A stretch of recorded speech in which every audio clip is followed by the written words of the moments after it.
So here are two things that I wish social entrepreneurs and social impact investors would know before they introduce their social innovations into contexts such as rural Africa. So there's two things that usually impede Western social innovations from succeeding. The first one would be that local communities always adapt the Western social innovation to fit their local demands. So in our study, we looked at a social entrepreneurship initiative that was introduced into rural Tanzania, but because they're socialist, the Tanzanians adapted the Western model to fit their community demands, which meant that they spent a lot of the profits that they were making inside the villages on community needs rather than saving up to repay their loans. And the second aspect would be the notion of history.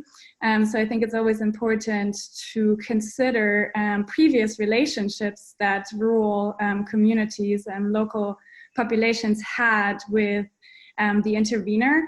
So the second thing that we found from our case study is that Tanzanians had a very specific image of what the white person would be like, and that was based on previous experiences that almost went back to colonial times, but also previous NGO failures. And so the advice, I think, from our study for anyone trying to introduce a social innovation into contexts such as rural Africa would be to consider local norms, and secondly, to consider the history of previous relationships.